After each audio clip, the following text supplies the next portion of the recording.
Yes, I am a last minute substitution, but as we know from the recent Euro, sometimes the last minute substitutes can be the ones that come on the pitch and actually change the whole flow of the game and score maybe that winning goal or at least assist in scoring of the winning goal.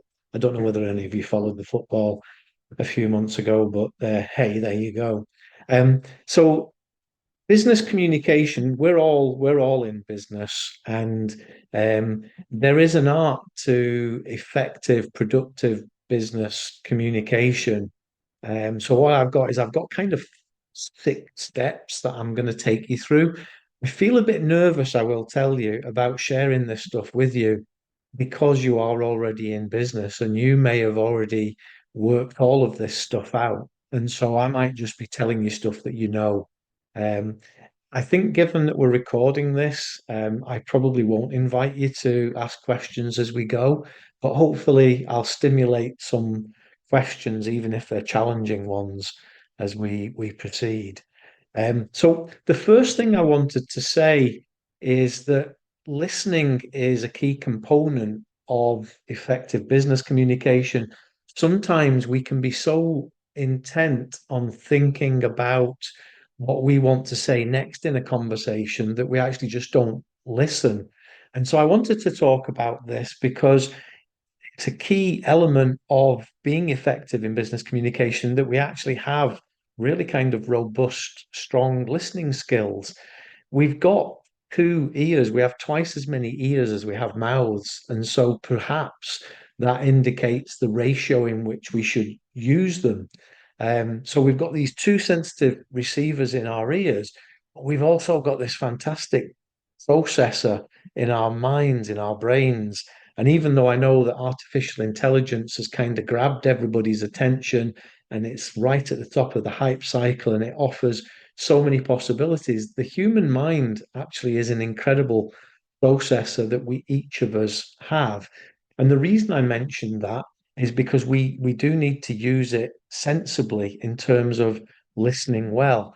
Being an active listener is a skill that is well worth developing because it actually, even in listening, without saying anything, we help others feel as though they've been heard, understood, and valued. And so, even without uttering a word, we can actually help others feel better in a conversation. And so, in a business sense, business is much more about repeat transactions. In a consumer world, very often we're actually just kind of going through transaction by transaction. But I think from a business perspective, we're actually busy building relationships and establishing something which goes on and on. Um, Decisions, when we listen well, the decisions that we arrive at are often better. Maybe you've missed something like me in the past. I've been in conversations with people and I've ended up missing a bit of what they said because I was thinking about the next thing I was going to say. And as a result of that, ended up either repeating something that they said or contradicting in an unfortunate kind of way. So it's really key for us to be an active listener and to concentrate fully on what they're saying.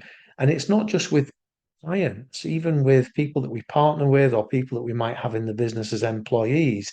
It's actually something that we can kind of direct this active listening in any direction towards anybody, and we can really turn it into a superpower. So for me, productive business communication starts with being a good listener. Some of the things that you might find as a good listener, I'm going to list them here. I'm not going to go through all of them. Um, the ones that do stand out for me, though, are listening with the intent to understand and not just reply. Another one for me that stands out is actually asking good questions. So, not questions that you might call confrontational or irrelevant, but questions that actually help to just explain further what the other person is saying. And the last one, paraphrasing and summarizing, is a really good way of actually creating relationship in the sense that if I repeat to you what you've said to me in a non-parrot fashion, then actually I guess I'm showing that I have actually heard you. So listening for me is a really, really kind of fundamental part of business communication. And as I already said, I feel kind of nervous saying this to you because you're all tenured business owners and you know yourselves just how important it can be to hear what the customer is saying. The next thing I wanted to touch on, and this would maybe appeal to anybody who's a writer, is we need to be clear and concise. On the left-hand side of the screen here, I've given an example of the kind of speak that businesses sometimes use. On the right-hand side of the screen, we've rewritten it into something that hopefully is clearer, more easily understood, better worded, and will hopefully get the message across more effectively. And the reason why clear and concise is important is because we can lose the attention of people that we're talking to. So if we want to grab their attention, then we need to communicate in a really clear and concise way. Let's not be misunderstood. Let's actually get the message across that we wanted to, and not just the one that was just full of speak. Um, and actually, if it's clear and concise, people know what you're actually expecting of them. They'll know what to do next. So a really clear kind of call to action is going to result in people making a booking or buying a product or engaging with you further in a conversation. And for us in business, we know that our time is precious. There's only one of us, maybe, or there's only one of us plus somebody that works with us. And so saving time is really saving money. It means that we don't have to go round in circles afterwards explaining things better. And it means that we're not actually prompting people to mistake, kind of go in the wrong direction because something wasn't very clear. The other thing that I really appealed to me about keeping things clear and concise is this principle. I'm sure you've all heard it before, but being really, really clear and simple means that we avoid using jargon that's unnecessary. Sometimes it's vital, but really, by and large, we get involved in things. I used to work in an industry where we used to talk about the switch, the ACD, the IVR, and actually we were pretty much talking about the same thing. But depending on which part of the industry somebody had been brought up in, then they would use a different phrase. So actually avoiding that jargon, avoiding complex language as well, and similarly avoiding oversimplification. We need the communication to actually be on target. So when we oversimplify, we may be dumbing it down. What we want to do is tell an engaging story. And again, I kind of stand in some trepidation here because I know that there are content writers who join Notize events. There are people who write great about pages and absolutely superb stuff. But for me, a story always has a compelling start, middle, and end. And so as we communicate, as we write things down, then actually we need to have that kind of flow to it. Otherwise, we leave people missing a bit. Um, how this differs, whether we're speaking or writing, can be quite important. So, in the case of verbal communication, if I'm hurried and rushed and I'm using a lot of jargon and vernacular, who's going to follow me? So, speaking at the right pace, using short sentences, and even pausing can be really, really important. When we talk about written communication, breaking that big block of text down with headers and with bullet points and so forth can really just make it so much easier for people to digest what it is we're talking about. So, clear and concise appeals to me that we can present it in different ways. And then finally, test it. How many times have we written something to somebody only to realize afterwards that actually we missed a bit out? We had double words in there. We did things, or it actually just didn't make sense even to us when we reread it. So, a great principle about um, being clear and concise is actually to run it past more than one person if it's important, because different people see things in different ways. And so, take that feedback and actually apply whatever changes make sense to change. I next want to talk about feedback. We need feedback and we need to give feedback as well. So feedback really is a matter of give and take. Sometimes we can feel really nervous about giving people feedback because we don't know how they're going to react or respond to it. Some principles that I think are really good for us to consider are really do be kind and constructive, because if we're mean and short-tempered about things, then actually we don't just give feedback, we actually cause hurt as well. And there's no need for us to cause hurt. When we're receiving feedback, we somebody might tell us something that we actually really don't want to hear, or we're taken by surprise, and our reaction can actually cause a bit of disruption. So when we receive feedback, no matter who it's from, um, let's be gracious and open about receiving it. They're not telling us something that's not right. They're telling us something that they perceive to be right. And so we can learn from that. It might be that there's something about our style or choice of words that could be improved. Um, and let's not just reserve feedback for stuff that's negative. If somebody's done a good job, let's tell them that. If they've done a job that could have been better, we can share that as well. And I think having the right balance, I'm not necessarily one saying one for one, but having a good balance of negative and positive feedback is really key to making feedback really work for us. And here's why it matters. Um, the people around us and we ourselves, we will improve what we do when we receive feedback. We will grow in our personalities and in our character as a result. We will be motivated and we will be lifted up. It might be that the piece of feedback you give to somebody is the very thing they needed at a low point of the day. It may well be that the piece of feedback you give to somebody actually might reinforce what they were thinking about their own performance. We shouldn't be worried about giving feedback, but there's lots of advice and things that we can do around it.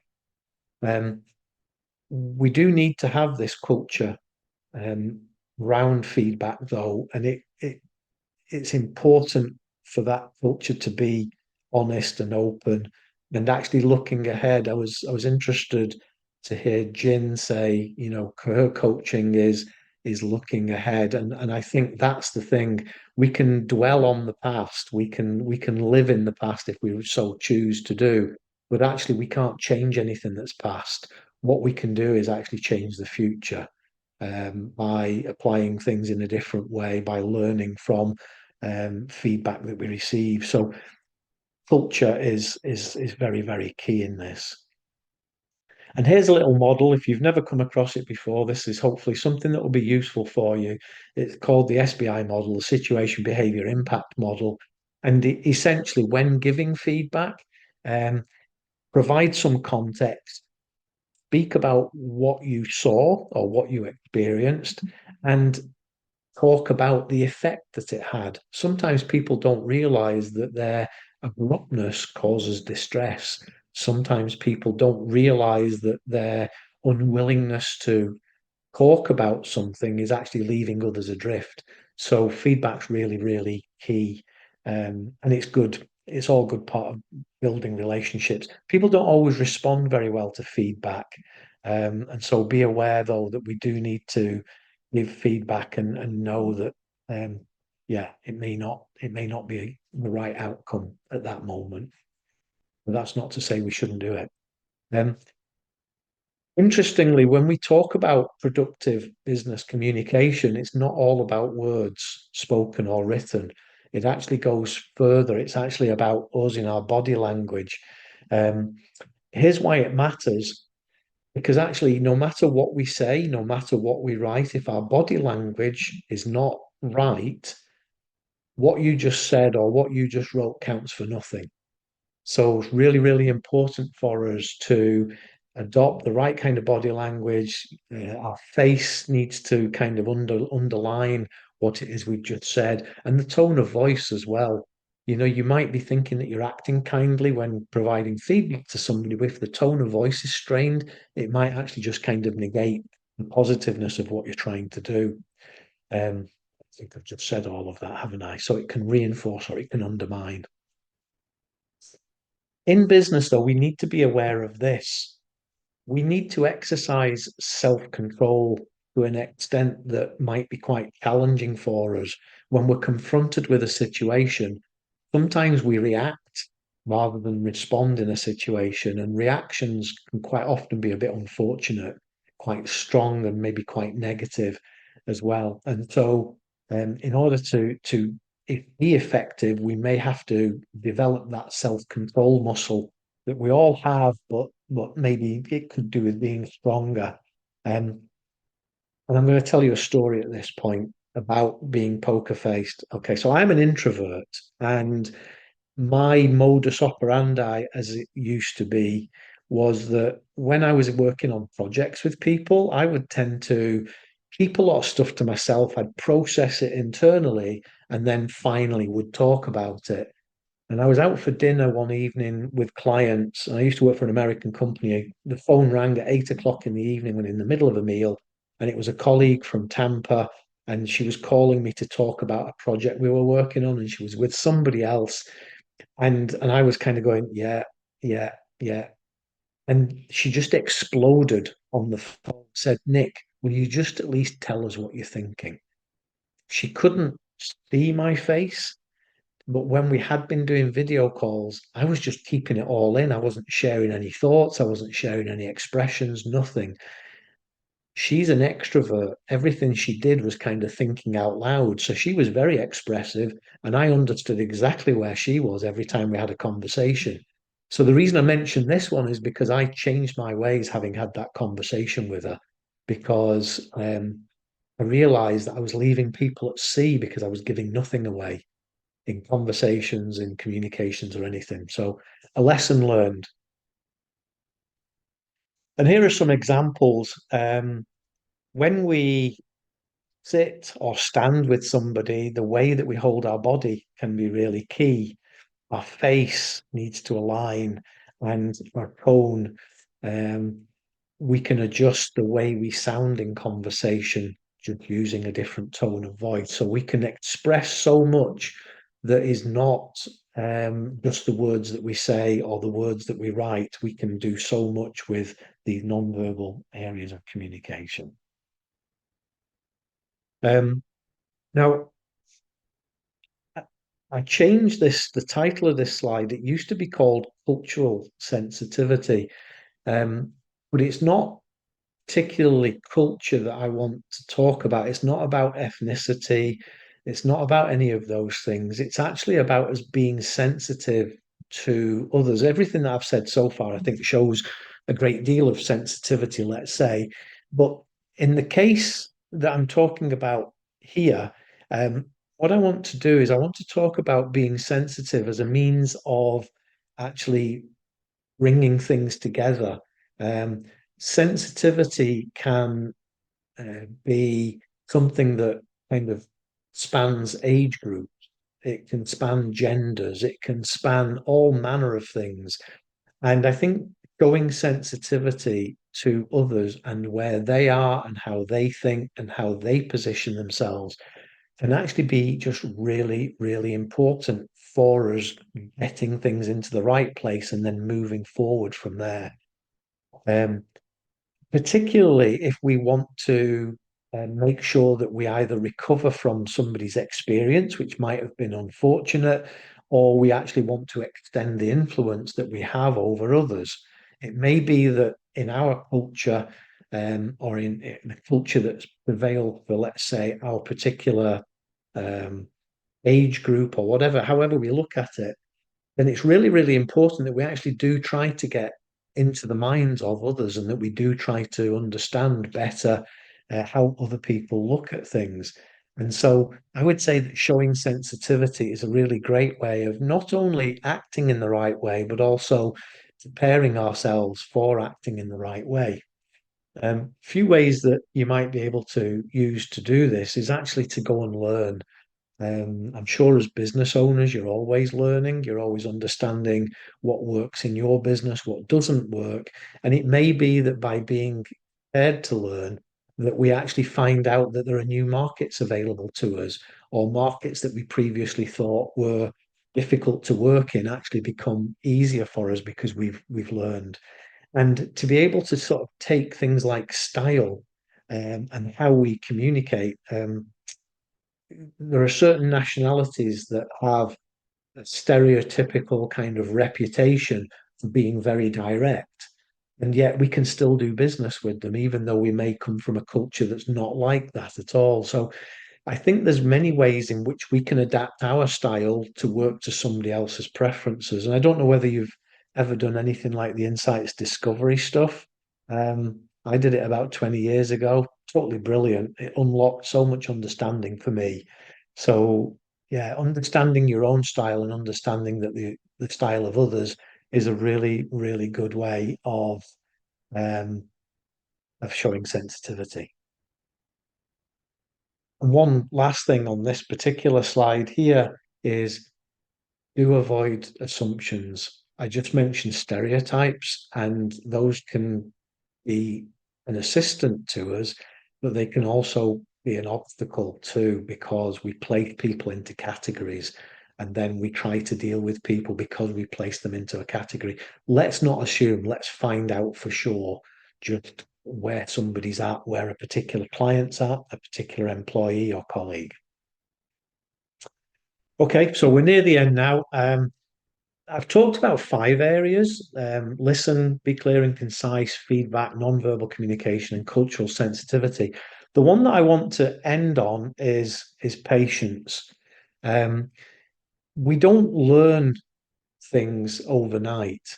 It takes time to build a muscle up to be strong. I'm appealing to Chris here and his business. You know, it takes a while for us to develop the ability to hone a skill. And so we need to practice all of these things patiently. We will change, we will improve, we will get better, but we can't just do it once and say we've mastered it. And so all of the things I would encourage you all to, look at your own business communications and just have a think around how you might change and adapt and improve what you do. And it'll actually take some of the friction out of your business for you and for the people that you work with. And there you go. I've reached the end and hopefully not reached the end of your patience.